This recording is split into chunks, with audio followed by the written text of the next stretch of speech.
Assalamualaikum warahmatullahi wabarakatuh. Yang terhormat kepada Bapak Irwan Siagian MPD, selaku dosen pengampu mata kuliah menulis, serta teman-teman yang saya banggakan. Perkenalkan, nama saya Rika Rahim dengan NPM 202421500321. Nah, di sini saya akan menjelaskan materi presentasi kelompok saya, yaitu tentang teknik penulisan karya tulis ilmiah. Selanjutnya, pembahasan materi yang akan saya bahas yaitu A. Hakikat penulisan karya tulis ilmiah. B. Kutipan. Yang pertama, hakikat kutipan. Kedua, jenis kutipan. Ketiga, jenis kutipan langsung. Keempat, jenis kutipan tidak langsung. Yang terakhir, C. Catatan kaki. Yang pertama, hakikat catatan kaki. Kedua, jenis-jenis catatan kaki. Ketiga, unsur-unsur catatan kaki. Baik, kita akan masuk kepada pembahasan kita yang pertama, yaitu hakikat penulisan karya tulis ilmiah. Menurut Widodo 2018, karya ilmiah terdiri dari dua kata, yaitu karya dan ilmiah. Karya menurut Kamus Besar Bahasa Indonesia (KBBI) adalah pekerjaan, hasil perbuatan, buatan, ciptaan, terutama hasil karangan. Nah, sedangkan ilmiah adalah bersifat ilmu dan secara ilmu pengetahuan memenuhi syarat atau kaidah ilmu pengetahuan. Dalam membuat sesuatu yang bersifat ilmiah, seseorang harus memiliki landasan yang kuat atau dikenal dengan istilah teori. Nah, dari penjelasan tersebut, karya ilmiah adalah sebuah ciptaan atau karangan yang bersifat ilmiah, yaitu yang memenuhi kaidah ilmu pengetahuan. Agar sebuah karya dapat disebut ilmiah, ia harus membangun di atas dasar teori yang kuat sebagai landasan ilmiah. Contoh dari penjelasan di atas, karya ilmiah tentang pengaruh cahaya terhadap pertumbuhan tanaman kacang hijau. Dalam penelitian ini, penulis menuliskan hasil percobaan dengan jelas, menggunakan data yang diperoleh dari percobaan, serta membahas hasilnya berdasarkan teori pertumbuhan tanaman yang sudah pernah dipelajari. Penulis juga menyusun tulisannya sesuai dengan aturan penulisan karya ilmiah, seperti adanya pendahuluan, tujuan, metode, hasil, dan juga kesimpulan. Menurut Jadi 2018, karya ilmiah adalah karya bentuk tulis dan bentuk lainnya yang telah diakui dalam bidang ilmu pengetahuan, teknologi, atau seni, yang ditulis atau dikerjakan sesuai dengan tata cara ilmiah dan mengikuti pedoman atau konvensi ilmiah yang telah disepakati atau ditetapkan. Dari penjelasan tersebut, yaitu karya ilmiah merupakan karya yang dapat berupa tulisan atau bentuk lain yang diakui dalam ilmu pengetahuan, teknologi, atau seni. Dibuat dengan mengikuti tata cara dan pedoman ilmiah yang berlaku. Contoh dari penjelasan di atas, artikel tentang inovasi teknologi pendeteksi kebakaran otomatis untuk rumah tangga. Dalam artikel ini, penulis melakukan penelitian, mencatat hasil percobaan cara kerja alat, serta menguraikan kesimpulan sesuai prosedur dan petunjuk baku penulisan ilmiah. Artikel tersebut harus mengikuti struktur penulisan yang umum bagi karya ilmiah, seperti pendahuluan, landasan teori, metode, hasil, dan juga kesimpulan. Menurut Rosmiati 2017, karya ilmiah merupakan bagian yang tidak dapat dipisahkan dari dunia pendidikan. Begitu pula dalam ranah penelitian. Bagian dari hasil karya ilmiah merupakan hasil dari penelitian maupun pengabdian kepada masyarakat. Kebanyakan karya ilmiah yang diterbitkan merupakan hasil dari berbagai macam riset yang dilakukan oleh lembaga penelitian ataupun lembaga pendidikan. Dari penjelasan tersebut yaitu, karya ilmiah adalah hasil penelitian atau pemikiran yang dibuat secara sistematis dan mengikuti aturan ilmiah, berperan penting di dunia pendidikan untuk menyebarluaskan ilmu dan memecahkan masalah. Contoh dari penjelasan tersebut, seorang dosen di perguruan tinggi melakukan penelitian tentang metode pembelajaran interaktif di kelas. Hasil penelitiannya dianalisis dan ditulis dalam bentuk karya ilmiah lalu diterbitkan dalam jurnal pendidikan. Karya ini menjadi rujukan bagi pendidik lain untuk mengembangkan cara mengajar yang lebih baik di masa depan. Dari ketiga teori tersebut, dapat disimpulkan bahwa karya ilmiah merupakan hasil karya tertulis yang dibuat berdasarkan prinsip ilmiah. Karya ini memuat hasil penelitian, kajian, dan pengabdian yang disusun secara sistematis, objektif, dan memenuhi syarat kaidah keilmuan guna mengembangkan pengetahuan dan memecahkan masalah. Karya ilmiah berfungsi sebagai media komunikasi dalam dunia pendidikan dan penelitian yang berkontribusi terhadap kemajuan ilmu, pengetahuan, dan sosial. Selanjutnya, kita akan masuk ke pembahasan yang kedua, yaitu kutipan. Yang pertama, hakikat kutipan. Menurut Keraf 2020, kutipan adalah bagian dari suatu pernyataan maupun pendapat yang telah terdokumentasi. Pengertian kutipan dilakukan apabila penulis sudah memperoleh sebuah kerangka berpikir yang mantap. Meskipun kutipan dari seseorang ahli itu diperkenankan, namun bukan berarti bahwa keseluruhan tulisan hanya berisi kutipan-kutipan. Artinya, kutipan hanya menjadi pelengkap, bukan keseluruhan isi karya ilmiah. Contoh, penulis mengemukakan alasan pentingnya komunikasi dengan penyisipan kutipan. Keraf 2020, bahasa adalah alat komunikasi antar manusia untuk memperkuat pendapatnya. Sisanya adalah ide dan analisis penulis sendiri. Dengan kata lain, kutipan hanya sebagai bahan pendukung agar argumentasi lebih kuat dan bukan menjadi isi utama karya tulis. Menurut Azhari, 2018, kutipan merupakan bagian dari pernyataan, pendapat, buah pikiran, definisi, rumusan, atau penelitian dari penulis lain, atau penulis sendiri yang telah terdokumentasi secara dikutip untuk dibahas dan ditelaah berkaitan dengan materi penulisan. Artinya, kutipan memperkuat argumen tanpa menggantikan pemikiran penulis dan harus digunakan secara selektif agar karya ilmiah tetap original dan valid. Contoh, seorang mahasiswa menulis makalah tentang dampak perubahan iklim. Dalam makalahnya, ia mengutip definisi perubahan iklim menurut Azhari yang menjelaskan bahwa perubahan iklim adalah perubahan kondisi rata-rata cuaca dalam jangka waktu lama yang dapat berdampak pada lingkungan. Kutipan ini membantu mahasiswa tersebut menjelaskan konsep dasar sebelum menguraikan hasil penelitiannya sendiri. Selanjutnya, menurut Hariwijaya dan Trinton 2015, mengutip adalah pekerjaan yang menunjukkan kredibilitas penulis. Kutipan harus dipelajari mengenai teknik pengutipan sesuai dengan standar ilmiah agar menunjukkan kredibilitas penulis dan menghindari plagiarisme. Artinya, pengutipan harus dilakukan secara teliti dan bertanggung jawab agar karya ilmiah dapat dipercaya dan dihargai secara akademik. Contoh, dalam makalah ilmiah, penulis menulis, menurut Hariwijaya dan Trinton 2015, teknik pengutipan yang baik akan memperkuat kredibilitas karya dan menghindarkan dari plagiarisme.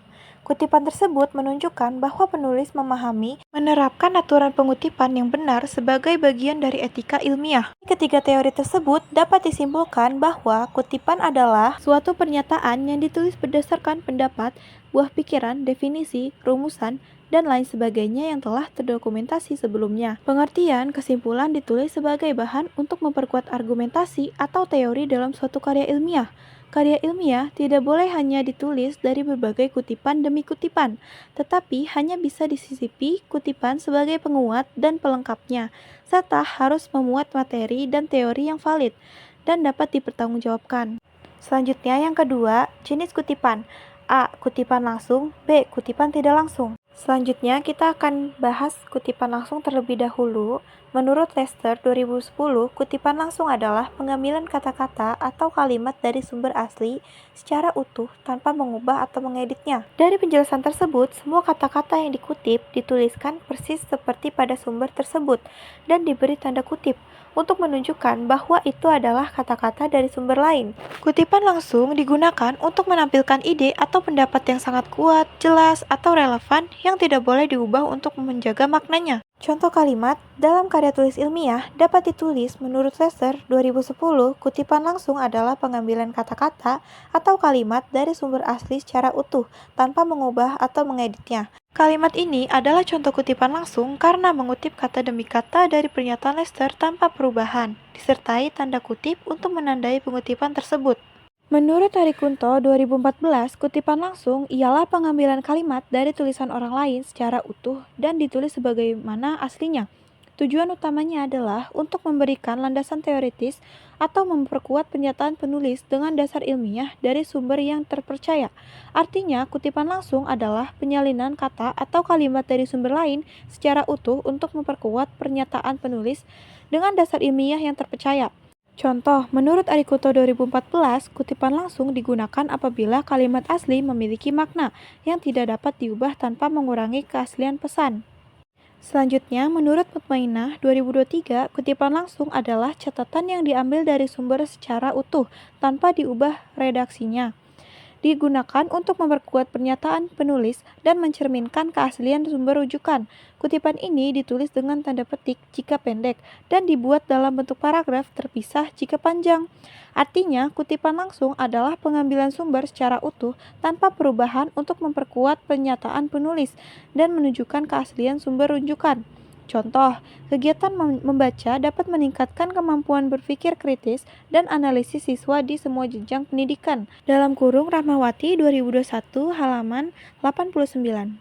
Dari ketiga teori tersebut, dapat disimpulkan bahwa kutipan langsung adalah pengambilan kata atau kalimat dari sumber asli secara utuh tanpa mengubah redaksinya, yang digunakan untuk memperkuat pernyataan penulis, memberikan dasar teoritis, serta menjaga keaslian dan kejelasan sumber rujukan dalam karya ilmiah. Selanjutnya, kutipan tidak langsung. Menurut Lesser 2010, kutipan tidak langsung adalah menyajikan ide atau gagasan dari sumber asli dengan menggunakan kalimat penulis sendiri tanpa mengubah makna aslinya. Dari penjelasan tersebut bahwa kutipan tidak langsung digunakan dengan merangkum atau menyampaikan gagasan dari sumber asli menggunakan kalimat penulis sendiri, namun tetap menjaga makna yang disampaikan oleh sumber tersebut. Contoh kalimatnya, menurut Lesser 2010, kutipan tidak langsung berarti penulis menyampaikan kembali ide utama dari sumber aslinya dengan kata-kata sendiri tanpa menyalin persis dari sumber tersebut, namun maknanya tetap dijaga sebagaimana aslinya, tetapi tidak menggunakan kalimat persis dari referensi. Menurut Keraf 2020, kutipan tidak langsung adalah penyampaian kembali gagasan orang lain dengan menggunakan kata-kata penulis sendiri tanpa mengubah makna aslinya. Bentuk ini biasanya digunakan agar tulisan terasa lebih mengalir dan tidak terlalu banyak tanda petik. Artinya, kutipan tidak langsung adalah penyampaian kembali gagasan orang lain dengan kata-kata sendiri tanpa mengubah makna aslinya agar tulisan lebih mengalir dan mudah dibaca. Contoh, hasil penelitian menunjukkan bahwa kemajuan teknologi digital memberi pengaruh besar terhadap pola pikir dan perilaku masyarakat dalam memperoleh informasi dalam kurung Nasution 2018. Selanjutnya, menurut Putmainah 2023, kutipan tidak langsung adalah penggunaan ide atau informasi dari sumber tanpa menyalin kata-kata aslinya, melainkan menuliskannya kembali dalam bentuk kalimat penulis sendiri. Jenis kutipan ini lebih fleksibel dan sering dipakai untuk merangkum pendapat beberapa sumber. Artinya, kutipan tidak langsung adalah penulisan ulang ide atau informasi dari sumber dengan kata-kata sendiri tanpa menyalin aslinya. Digunakan untuk merangkum dan menyampaikan pendapat secara lebih fleksibel. Contoh, penelitian terbaru menunjukkan bahwa kegiatan membaca rutin dapat membantu siswa mengembangkan kemampuan berpikir kritis serta meningkatkan daya imajinasi. Dalam kurung Yuliana 2022. Nah, dari ketiga teori tersebut dapat disimpulkan bahwa kutipan tidak langsung adalah penyampaian kembali ide atau gagasan dari sumber asli dengan menggunakan kata-kata sendiri tanpa mengubah maknanya. Jenis kutipan ini bersifat lebih fleksibel, digunakan untuk merangkum beberapa pendapat sekaligus, serta membuat tulisan terasa lebih mengalir dan mudah dipahami. Selanjutnya yang ketiga, jenis kutipan langsung. A. Kutipan langsung pendek. B. Kutipan langsung panjang. Baik, kita akan membahas kutipan langsung pendek terlebih dahulu. Menurut Sugiono 2019, kutipan langsung pendek adalah pengutipan kalimat dari sumber asli yang jumlahnya kurang dari 5 baris dan dimasukkan ke dalam teks utama dengan tanda petik. Tujuan kutipan pendek adalah untuk memperkuat pernyataan penulis tanpa mengubah makna sumber. Artinya, kutipan langsung pendek adalah pengutipan dari kalimat sumber asli kurang dari 5 baris yang tertulis dalam teks dengan tanda petik untuk memperkuat pernyataan penulis tanpa mengubah makna sumber. Contoh, Dalman 2016 menyebutkan bahwa kutipan langsung pendek digunakan ketika penulis ingin menegaskan pernyataan penulis lain tanpa mengubah redaksi aslinya. Selanjutnya, kutipan langsung panjang. Menurut Kuncoro 2013, kutipan langsung panjang adalah pengambilan teks dari sumber asli lebih dari 4 baris yang ditulis tanpa tanda petik dan dalam paragraf tersendiri. Penulisan kutipan panjang bertujuan untuk mempertahankan keaslian makna dan struktur bahasa sumber yang dianggap penting.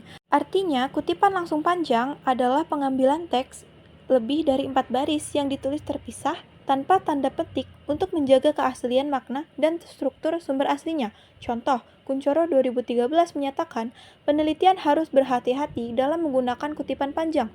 Gunakan hanya bila kalimat sumber benar-benar penting atau menjelaskan teori utama yang tidak dapat disampaikan dengan parafrasa. Setiap kutipan panjang harus dipisahkan dari teks utama, diberi jarak tertentu, dan tidak menggunakan tanda petik.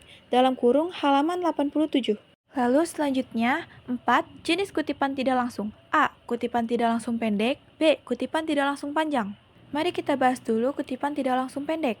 Menurut Sugiono 2019, kutipan tidak langsung pendek adalah penulisan kembali pendapat orang lain secara singkat menggunakan bahasa sendiri, tanpa mengubah substansi isi sumber. Artinya, kutipan tidak langsung pendek adalah penulisan ulang pendapat orang lain secara singkat dengan kata-kata sendiri tanpa mengubah makna aslinya.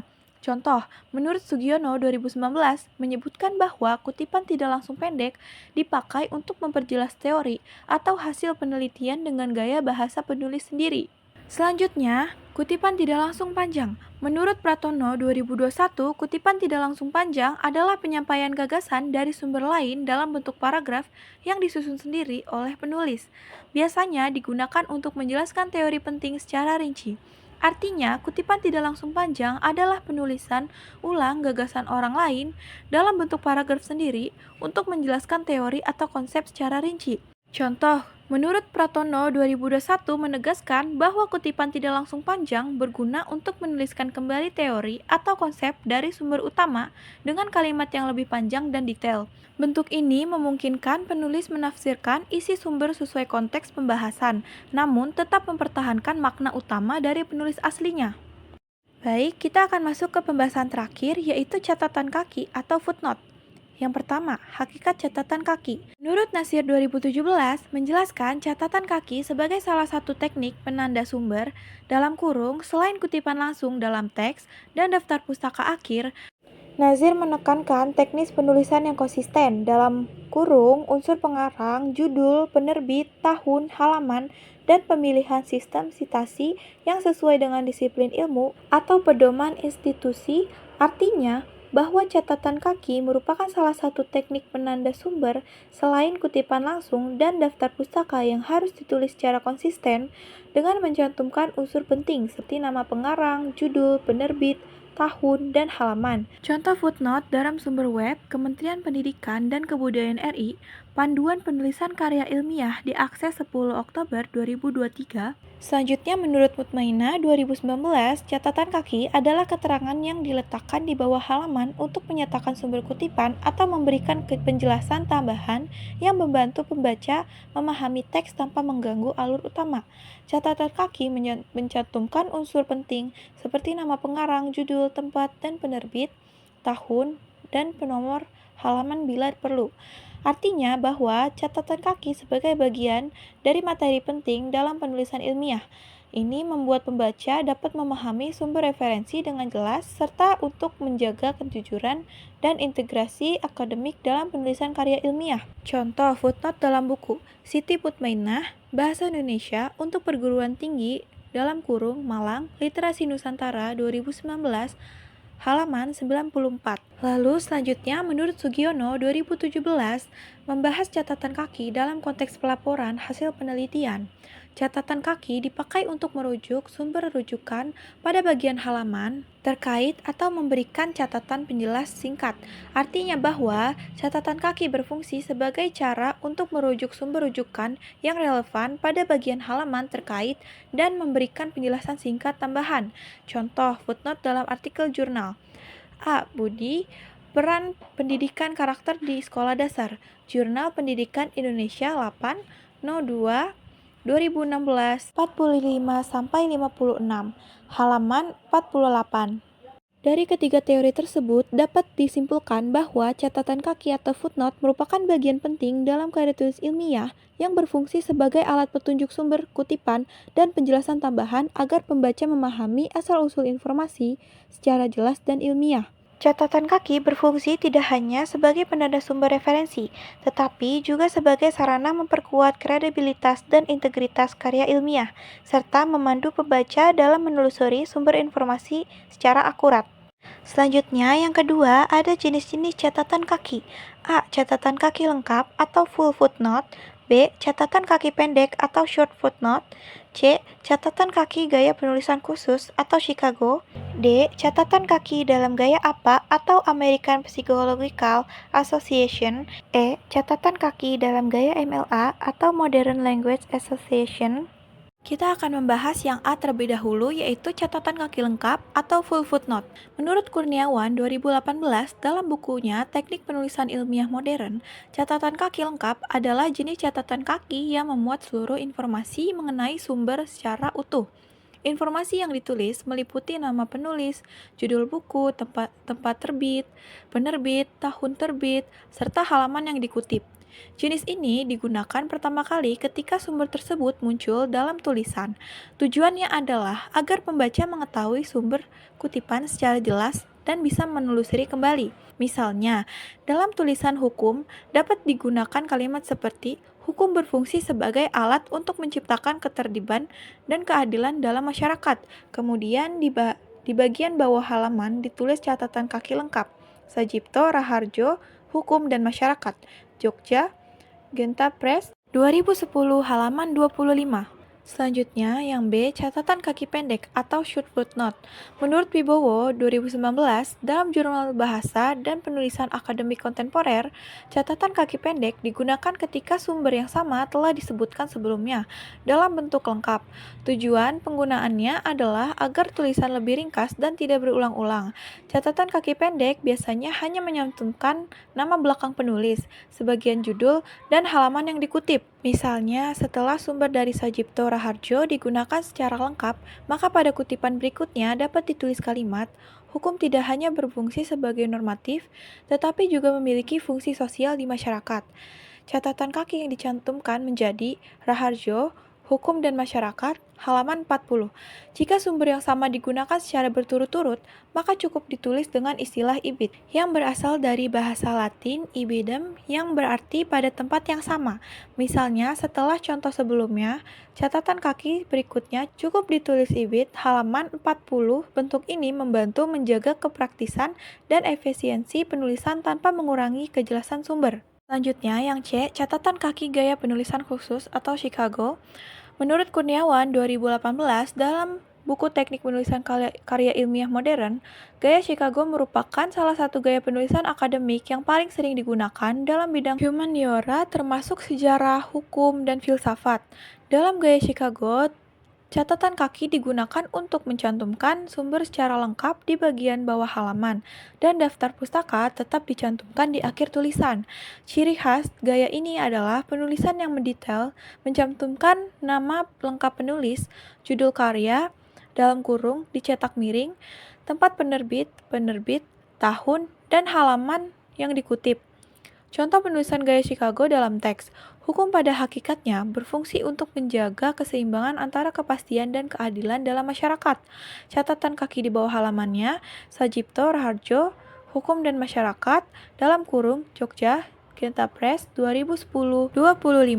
Jadi, gaya Chicago cocok untuk karya ilmiah hukum karena memberi informasi referensi yang lengkap dan terstruktur sehingga pembaca mudah melacak sumbernya. Lalu selanjutnya yang D, catatan kaki dalam penulisan apa atau American Psychological Association. Menurut Wibowo 2019, dalam Jurnal Bahasa dan Penulisan Akademik Kontemporer, gaya apa lebih sering digunakan dalam bidang sosial, psikologi, dan pendidikan, tetapi juga dapat diterapkan dalam penulisan hukum modern. Berbeda dengan Chicago, gaya apa tidak banyak menggunakan catatan kaki untuk menuliskan sumber kutipan, melainkan lebih sering memakaikan in-text citation di dalam kalimat. Namun, catatan kaki dalam gaya apa tetap dapat digunakan untuk penjelasan tambahan atau klarifikasi yang tidak muat di dalam teks utama. Dalam gaya apa, format catatan kaki ditulis dengan lebih ringkas, hanya mencantumkan nama penulis, tahun terbit, dan halaman, jika relevan. Contoh penggunaan gaya apa dalam teks, hukum memiliki fungsi sosial yang tidak hanya mengatur, tetapi juga mengarahkan perubahan masyarakat. Catatan kaki di bawah halaman, Raharjo, 2010, p. 40. Jadi, catatan kaki dalam gaya apa lebih difokuskan pada keterangan, tambahan, atau penjelasan ide, sementara referensi utama tetap ditulis di dalam teks.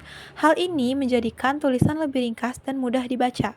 Selanjutnya yang terakhir, catatan kaki dalam gaya MLA atau Modern Language Association. Menurut Hidayat 2021, dalam pengantar penulisan ilmiah dan etika referensi, gaya MLA banyak digunakan dalam bidang sastra, bahasa, dan kajian budaya. Tetapi prinsipnya juga bisa diterapkan dalam penulisan ilmiah hukum. Dalam gaya ini, penulisan sumber cenderung sederhana dan mengutamakan keterbacaan teks dengan format yang hanya mencantumkan nama penulis, judul singkat, dan halaman. Contoh penggunaan gaya MLA dalam teks, konsep hukum progresif menolak pandangan bahwa hukum hanya sebatas aturan tertulis. Catatan kaki di bawah halaman, Raharjo, Hukum dan Masyarakat 40. Jadi, gaya MLA lebih fleksibel dan sederhana dibandingkan Chicago dan APA, sehingga cocok untuk tulisan yang mengutamakan alur argumentasi daripada rincian bibliografis. Selanjutnya, yang ketiga, ada unsur-unsur catatan kaki. A. Pengarang atau nama pengarang. B. Judul kutipan. C. Tahun terbit. D. Nomor halaman kutipan. Baik, kita akan membahas yang A terlebih dahulu, yaitu pengarang atau nama pengarang. Menurut Alex dan Ahmad 2010, nama penulis harus dituliskan lengkap tanpa gelar akademik. Bila karya tersebut diterjemahkan atau disunting, nama penerjemah atau editor dapat dicantumkan setelah nama pengarang. Artinya, dalam penulisan daftar pustaka atau sitasi karya ilmiah, nama penulis wajib dicantumkan secara lengkap, tanpa menyertakan gelar akademik seperti DR, SPD, MPD, dan lain-lain. Jika karya yang dijadikan rujukan merupakan hasil terjemahan atau pensuntingan, maka nama penerjemah atau editor juga harus ditambahkan setelah nama penulis utama. Contoh, dalam buku asli, Nur Hadi, Eko 2020, Dasar-Dasar Sosiologi, Jakarta, Gramedia. Sedangkan dalam buku terjemah, Smith John 2015, Sosiologi Modern, terjemah Budi Santosa, Jakarta, Lentera. Selanjutnya, B. Judul kutipan. Menurut Karaf 2010, judul karya ditulis lengkap sesuai kaidah ejaan dengan huruf awal kapital pada kata utama. Biasanya dicetak miring italik untuk buku dan ditulis dalam tanda kutipan untuk artikel. Ini penting untuk identifikasi sumber oleh pembaca. Artinya bahwa judul karya dalam daftar pustaka harus ditulis lengkap sesuai kaidah ejaan, dimulai dengan huruf kapital pada setiap kata utama. Untuk karya berupa buku, judul tersebut dicetak miring atau italik, sedangkan judul artikel ditulis dalam tanda kutip. Hal ini sangat penting agar pembaca bisa dengan mudah mengidentifikasikan sumber yang Anda rujuk. Contoh untuk buku, Hirata Andrea 2006, Sang Pemimpi Yogyakarta, Bentang. Contoh untuk artikel Solikin Fauzi 2015, Bahasa Indonesia dalam Informasi dan Iklan di Ruang Publik Kota Yogyakarta dalam Bahasa Sastra, Jurnal Kebahasaan dan Kesastraan, halaman 125 sampai 130, Yogyakarta, Kantor Bahasa Provinsi DIY Kementerian Pendidikan dan Kebudayaan. Selanjutnya, C. Tahun terbit. Menurut Suyono 2018, tahun terbit merupakan identitas penting dari suatu sumber ilmiah karena membantu membedakan antara cetakan pertama dan edisi revisi. Dalam catatan kaki berfungsi menunjukkan waktu penerbitan sumber yang digunakan. Unsur ini penting agar pembaca mengetahui sejauh mana teori atau data yang dikutip masih relevan dengan perkembangan ilmu pengetahuan. Sumber tanpa tahun terbit dianggap kurang kredibel dan sulit dilacak secara akademis. Artinya, tahun terbit sangat penting karena tahun berfungsi sebagai identitas yang membantu membedakan antara cetakan pertama dan edisi revisi dari sebuah karya. Contoh, Rini S. 2018, Dasar-Dasar Biologi, edisi revisi, Jakarta, Penerbit ABC. Lalu yang terakhir, D. Nomor halaman kutipan. Menurut Nugroho 2020, pencantuman nomor halaman pada catatan kaki adalah bagian dari tanggung jawab akademik seorang penulis. Hal ini menunjukkan bahwa kutipan diambil dari bagian tertentu dalam karya ilmiah, bukan hasil interpretasi bebas.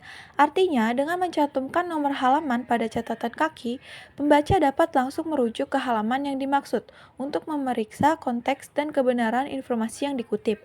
Contoh dari buku, Mahmud Effendi, Bahasa dan Sastra Indonesia, Solo, Cita Aji Pratama, 2008, halaman 47. Contoh dari buku terjemah, Muhammad Rabi'i, Sejarah Penakluk Konstantinopel, terjemah Muhammad Hafiluddin dan Mukhtar Rifai, Jakarta Asyairah 1998, halaman 23. Baik, dapat disimpulkan bahwa teknik penulisan karya ilmiah adalah cara atau langkah sistematis dalam menyusun tulisan ilmiah yang berlandaskan data, teori, dan metode ilmiah dengan memperhatikan kaidah penulisan seperti penggunaan kutip. Dengan memperhatikan kaidah penulisan seperti penggunaan kutipan dan catatan kaki, agar karya yang dihasilkan bersifat objektif, logis, serta dapat dipertanggungjawabkan secara akademik. Baik, sekian pemaparan materi dari saya, kurang lebihnya mohon maaf. Wassalamualaikum warahmatullahi wabarakatuh. Terima kasih.